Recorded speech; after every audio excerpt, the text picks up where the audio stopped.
Now, I don't always come to Sanctum when I come into Bilton Woods. Sometimes, most times, I just stop when I get to the cradle tree because I can think there, but coming to Sanctum is something different. I first discovered this place in 2003.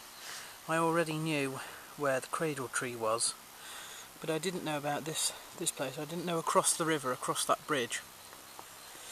In 2003 I was in my last year at university, and after my birthday, which in fact was this time of that year, 2003, I had a bit of an accident. I had back then a history of self-harm, really, I guess you'd call it, and I did some damage to myself that I hadn't done before, accidentally. I didn't mean to actually hurt myself. That wasn't the purpose of the self-harm. It was just an unfortunate side effect. And not long after that I came to the woods to sort of get a grip, to get my feeling on life again. And I found this little place, and I sat down here, and as I sat down here I was very, very deep in thought about what had happened, and about why it had happened, how it had happened, and what I was supposed to do sort of from that point. And as I was praying, it began to rain, and I don't know if you've ever seen what happens when you're next to a river and it rains. It rained quite heavily actually, and basically the river turns into little diamonds, if that makes sense. The droplets of water from the air drop into the water, and it all sort of glows. It was an extremely moving experience for me, because I was worried about what I was going to do after university. I was frightened. I asked for prayer, and my real sense was, I remember just the words were, "mould me." Now, obviously I was sort of praying to God at that point, and moulding is like when you've got some sort of raw product. You've got the raw product, but it's not usable unless it's fashioned into into something better. You know, a lump of clay is the raw materials, but you need something to turn that into a jar or a basin or something like that. Again, chocolate is lovely, but Easter eggs, you know, they take moulding. You have to melt the chocolate down, and then you have to set it. So that was what I was praying, and a couple of days later the symptoms of my anxiety disorder began, and I went through a big learning curve, which at that point was, I thought, well, this can't really be an answer to prayer, because it's just made things worse. But ultimately things got a lot better. Now I returned to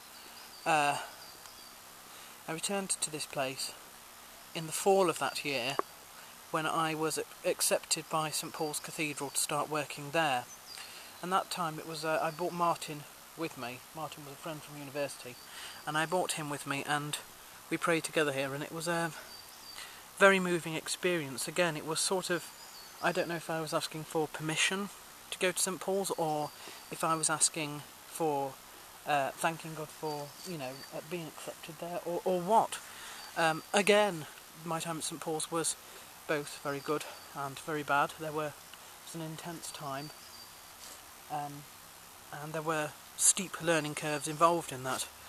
But I think that the moulding process can often be painful. You know, if you pray a blessing on somebody, you're actually not necessarily asking God to suddenly make their lives fantastic.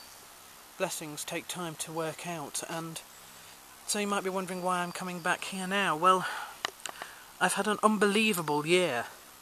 When I moved back from London, back up here because I broke my fingers and I couldn't work, I wanted to stay in London, and I couldn't work for months, so I was forced back up to my parents. I was very, very depressed. This was 2005, I applied to go into a cathedral up here several times, and they've rejected me every single time.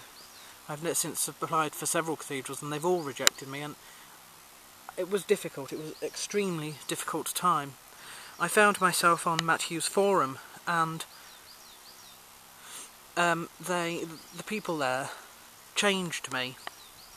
They did. It's like a church. I don't mean that in the sort of churchy sense of the word. I mean like it's a band of Christians that help each other. That is what church is, essentially. It's not a building. It's not a temple or anything like that. And they helped me. We set up a Christian section, and I moderated that for a while, and I got to know these people so well that I went over and stayed with some of them. And when they came over later, the next year, they came over to see me. I felt accepted. I felt it was a place that I could flourish, like it had been a blessing that I'd actually sort of stumbled on that place. But that was all it was, and part of me was thinking, you know, I've got a nasty job in a supermarket. It's not the best job. I sort through waste and claims. I'm in the back a lot. I'm in a cold fridge, walk-in fridge for most of the time. It's not a grandiose job.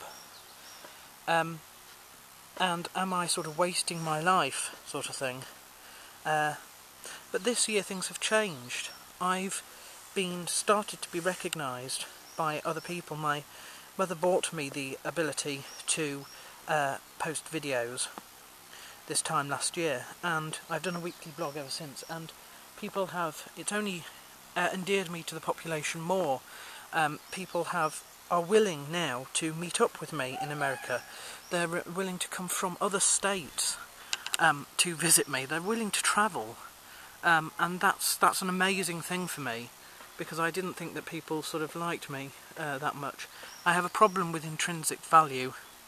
Up until a little while ago I didn't really believe in it, and I'm sort of going through a stage at the moment where I am trying to remind myself of certain truths, which is in part why I've bought a budgie, because 2 out of 4 Gospels have a section on intrinsic value, and they use as their examples the humble sparrow. You know, if God loves humble sparrows and knows them intimately and cares for them, how much more does he care for a human being? So, you know, there's that. I've been published online. Things are sort of going well, and I don't know if I'm asking for, again, sort of divine permission to go abroad to some of these big MMA camps with very, very important people and very, very sort of decent Christians, or whether I'm just thanking God for giving me that experience, you know, for allowing people to want to meet up with me, allowing me to be able to sort of film them and have a sense of sort of purpose and value that way. No, I guess for allowing mixed martial arts to have become more than just something to keep me occupied, but actually something that I've enjoyed, and something that, you know, I can be sort of good at least in terms of reporting it, and that other camps are responsive to me. You know, it's just been one huge sort of cycle that took off, that I never asked for this, I never expected this. I was just posting on a forum, and I'm quite sort of in awe about it, really. So I sort of come here to get my thoughts together, you know, and I guess that's sort of about it, really. You can see now that the light from the sun is just about to go over the cliff, and this place will sort of go into shadow land after that, and I shall stay here and I will pray for a little bit, to be honest, and then I shall make my way home.